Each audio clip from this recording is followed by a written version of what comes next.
Shortly after the union of duck and fish, war broke out in Elador. Many ducks were unhappy with the new regime, and Darcy earned himself some pretty serious enemies. So it was decided that Darcy should leave the country. It was just as well because he wanted to spread the word, to enlighten the rest of the world, to show them how they could be anything they want to be. So Darcy began to propound his ideas. He went through each country until he reached lands further and further away from Elador. He was becoming quite a sensation, but being away from Fanny was beginning to take a toll on him. He grew lonelier and lonelier.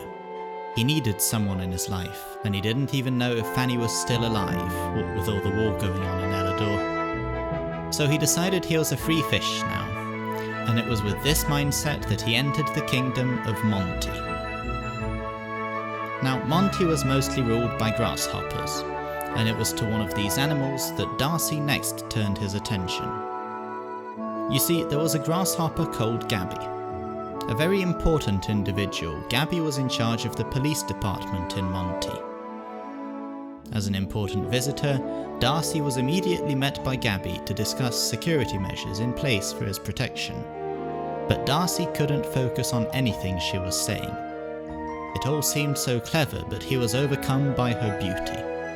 Throughout his visit to Monty, Darcy was getting more and more attached to Gabby, and he realised that he was falling in love again. He briefly thought about Fanny, but felt nothing. Overpowered by his new attraction to Gabby, Darcy decided to shoot his shot. Gabby was shocked. She'd never thought of herself in this way. She'd spent her life making a career for herself. She'd always been taught that brains and beauty are not compatible if you're a female. But maybe this wasn't true. She liked Darcy, but yet she didn't know if she was really attracted to him, or just flattered that he found her attractive. Well, anyway, she decided to give him a chance.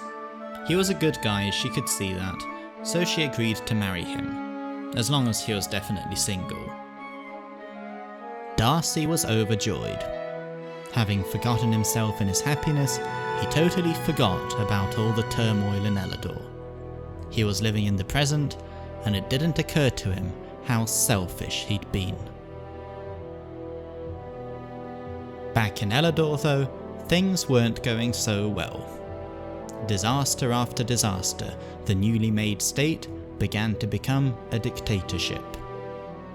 The chief duck died shortly after Darcy left, and the country was now being ruled by Gadomir Pogan. Gadomir had made a career by entering Darcy's close circle of trusted friends.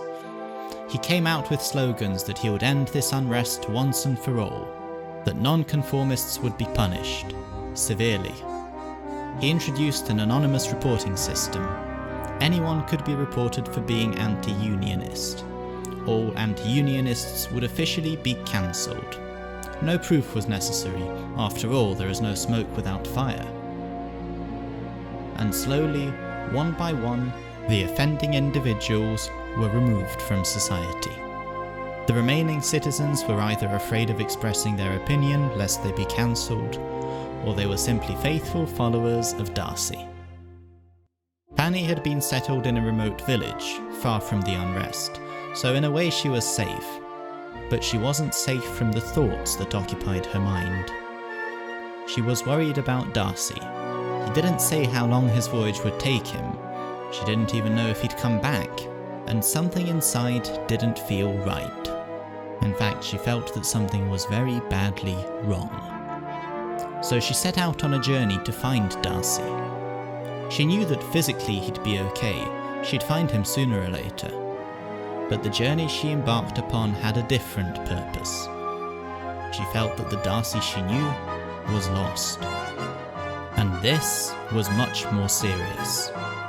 She went on and on in search of her husband, until eventually she caught up with him. She found him, if not in spirit, then in flesh. But that, my friends, sounds like a story for another day on the Duck and Fish Show.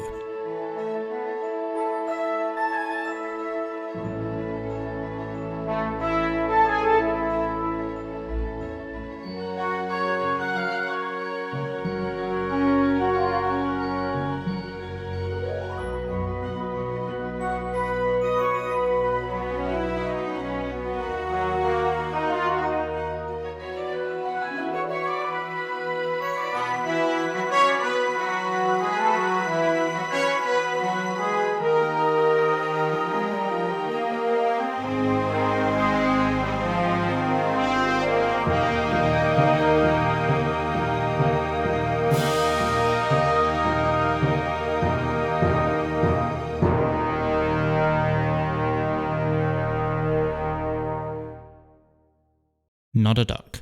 Shh.